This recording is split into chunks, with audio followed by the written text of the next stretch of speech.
Hola y bienvenidos a la nueva entrega de Tiempo de Dados. En esta ocasión vamos a hablar de un juego de rol del cual hemos hablado en otras ocasiones. Vamos a hablar de uno de sus suplementos. Vamos a hablar del juego de rol de la Llamada de Cthulhu, uno de los juegos que, bueno, ya sabéis que es uno de mis juegos favoritos.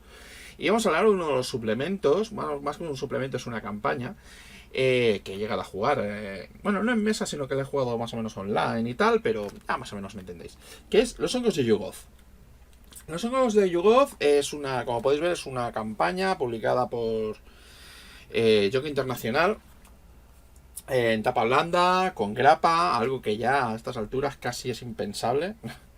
Y principalmente por el formato. Está ya un poco amarillento por el uso, como podéis ver. Está en un magnífico blanco y negro, en dos columnas y a correr, que era más o menos lo que se estilaba en aquella época. O sea, realmente Jockey Internacional tampoco hacía tantos destrozos como parecía, aunque sí que los hizo de vez en cuando. Y bueno, aquí lo que tenemos, aquí no tenemos prácticamente suplementos adicionales, nada por el estilo. Tenemos un pequeño apéndice que es de material, pero principalmente aquí lo que tenemos es todo campaña y tenemos todo módulo. Y como podéis ver por la portada, vamos a tener Egipto. Y como podéis ver por la portada, pone que aquí vamos a tener un Yugoth. Y aquí es cuando voy a intentar hacer un spoiler. Porque evidentemente no voy a poder hablar de una aventura sin tener que hablar acerca del contenido de la aventura. Con lo cual, si queréis llegar a jugar esta campaña, que he de decir que llegaron a renombrar el título de la campaña, y luego ya veréis por qué, por el Día de la Bestia, cosa que me parece que es todavía peor como nombre, francamente. Así que, y además que tiene ciertas reminiscencias aquí en España. Así que voy a empezar a analizar un poquito de qué va esta campaña. Esta campaña es una de las primeras campañas de Chaosium. Es una campaña que ya apuntaba a ciertas cosas que luego se verían en las máscaras en el Ratotep. Que, si no lo sabéis, os lo digo ya, es una de las mejores campañas que se han publicado para la Llamada de Cthulhu. ¿Y qué tenemos aquí? Aquí tenemos una campaña en varios actos que también viajas a lo largo del mundo. De hecho, estás en Estados Unidos bastante, pero también luego viajas a Transilvania, luego también viajas a Egipto, viajas a Perú también. Y que es bastante pulpera. O sea, ha habido un movimiento así recientemente de mejor en Savage de algunas campañas. Esta es una de esas campañas que dices, casi mejor en Savage. Lo único que pasa es que tampoco hay tanta acción como para justificar un poquito el paso a Savage Worlds. Así que en la Llamada de Cthulhu más o menos queda la cosa mínimamente coherente. ¿Y qué es lo que tenemos aquí? Aquí tenemos una campaña que empieza con una aventura muy sencillita, que es resolver la desaparición de un psíquico, de una persona psíquica que hace espiritismo y tiene visiones. Y luego todo lo que serían el resto de los capítulos se van a desarrollar con el leitmotiv de seguir las visiones, a veces bastante crípticas, mejor dicho, de este visionario. Lo cual hace que algunas veces la cohesión de qué estamos haciendo aquí a veces resulte un poco extrema, porque a veces las visiones son como muy sui generis y tienes que justificar que no, que es que habéis hecho una investigación previa y más o menos habéis relacionado los terremotos de tal lugar con la visión de este místico.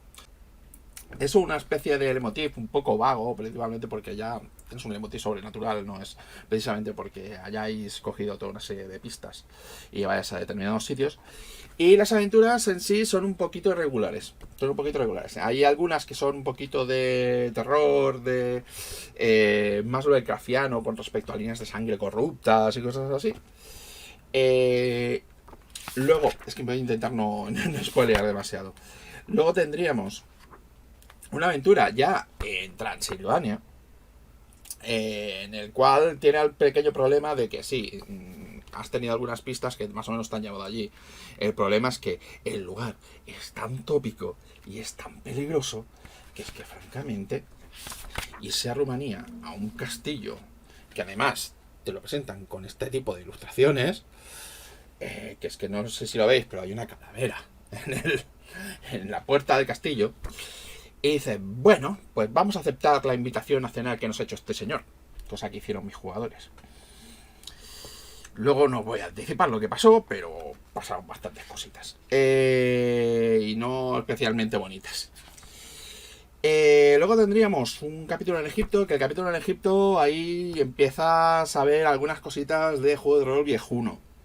Juego de rol viejuno en el cual, por ejemplo, tienes que ir en camello, y bueno, en un juego moderno tendríamos, bueno, utilizar los camellos, total, vais con los guías, no pasa absolutamente nada. En cambio, como esto es un juego de rol de antigua escuela, hay una serie de tiradas con respecto a cómo reacciona el camello, y es bastante probable que el camello os mate. Si tenéis una muy mala tirada.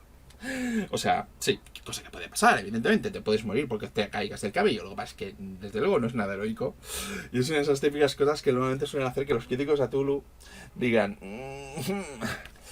es un capítulo que no está mal, es bastante tópico, tiene sus típicas cosas. Momias tiene un pequeño encuentro a mitad de partida que más o menos intuyes cosas que van a pasar hacia el final. Es un capítulo que, bueno, es uno de esos capítulos que no molesta jugar. Luego tendríamos Las Montañas de la Luna, que para mí es un capítulo que está bastante bien. A pesar de que la justificación para estar allí es bastante sui generis, porque es patearse la mitad del mundo con la sospecha de que un terremoto sea algo raro. Es un poco el que daría el título a este módulo, principalmente porque es donde sí que salen hongos de Yugot, porque realmente es que el problema de este nombre para esta campaña es que realmente no forman una parte muy integral de la trama.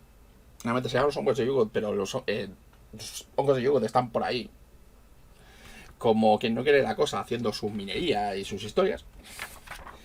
Tenemos unos insertos aquí en mitad del módulo que serían para los típicos papeles que se suelen dar. No hay una cantidad excesiva de notas teniendo en cuenta lo que luego normalmente se suele ver. No son cosas como, por ejemplo, lo que hay más en el Ratotep, que hay incluso un troquelable para hacer una caja de cerillas y dárselo a los jugadores, cosa que mola bastante, pero que bueno, es ya otro nivel con respecto a lo que hay aquí. Aquí hay muchos mapas que dicen, bueno, sí, esto es un mapa del Perú, pero francamente es que te iría mejor con un mapa normal, principalmente porque esto ya es muy viejo, no para enseñarlo por ahí. Además de que hay muy poco detalle y se resiente bastante. Pues vuelvo a lo de Las Montañas de la Luna. Es un módulo que no está mal. Es un módulo que no está mal, principalmente porque se presentan los monos principales, que son una especie de corporación. Sí, aquí tenemos una corporación. Tenemos los hongos de Yugoth y tenemos un pequeño unboxing donde hay determinados LJs que pueden dar distintas misiones, incluso. De hecho, más que misiones, desvelan distintas tramas. Hay cosas que pueden llegar a pasar, hay encuentros que se pueden desatar o no. La verdad es que como módulo tiene bastante más cara y ojos. O sea, entiendo por qué les pusieron este nombre. Principalmente porque puedes descubrir ruinas antiguas. Puede ser que no lleguen a aparecer en la partida. Puedes acabar en otro planeta. Puedes no hacerlo. O sea, te da bastante más elección. Y tiene algo que la verdad es que lo considero bastante necesario, que son PNJs con los cuales se puede interactuar bastante más que un encuentro. Sí, porque aquí en las primeras partidas, más que interacciones con PNJs, a veces hay encuentros. Aparte de que, por ejemplo, en el capítulo del Nilo hay que no sospechar directamente de la persona más sospechosa, porque es que francamente hay demasiados tópicos como para que la gente los ignore conscientemente. Pero el capítulo de Perú no está mal. Luego tendríamos uno de los quizás más complejos, que es el Junto a la Bahía, que sería prácticamente casi tirando a la recta final. Tiene un par de problemas, que es que depende de que haya una encerrona. No, esto es en la segunda parte, perdón, si no recuerdo mal. En la primera parte hay un poquito de una investigación más o menos normal, en el cual se desvela un templo de sectarios y se desvela parte de lo que sería la trama final, que es una conspiración para despertar una batalla de Ratotep y crear toda una serie de eventos repartidos por todo el mundo, en el cual se cree un caos de la hostia. El mayor problema que le veo a esta trama, resulta incluso demasiado abierta. Sé que es un contrasentido con respecto a lo que he dicho antes de Perú, pero a ver, la trama de Perú es relativamente abierta, pero es abierta dentro de más o menos unos márgenes más o menos jugables. En el caso de la Bahía es que se descubre una conspiración a nivel mundial, en el cual para intentar prevenirla tienes que hablar con distintas agencias gubernamentales de distintos países para intentar sacar a la gente que está más o menos encubierta, que tienen determinados maletines que van a hacer determinados rituales. Y es como demasiado complejo, yo lo veo como demasiado complejo para hacer directamente en una partida. O sea, es un algo que dices, bueno, puede resultar interesante para algunos grupos, pero que a nivel jugable es mucha tralla. Es mucha tralla. Yo lo llegué más o menos a hacerlo un poquito más simple, haciendo que contactaran directamente con el gobierno de Estados Unidos y que ellos intentaran hacer algo. Pero yo lo considero una parte un poquito débil de lo que sería la trama. Luego estaría junto a la Bahía segunda parte, que este ya depende de una encerrona. O sea, depende de una encerrona, de encerronas directamente mortales en las cuales los malos directamente están intentando matar a los jugadores, enviándoles bichos. El problema está en que la primera aparición ya directamente es casi mortal. Lo cual significa que te puede pasar que luego no tengas jugadores. Y además depende de que sean bastante rápidos, porque si no, simplemente los bichos los van matando y ya está. También tiene el factor super pulp. O sea, junto a la Bahía segunda parte, tiene cosas como un laboratorio de experimentación super avanzado, evidentemente, con ciertas cosas, con científicos nazis, robots gigantes que lanzan rayos. O sea, esto es bastante pulp. Control mental con ciberimplantes.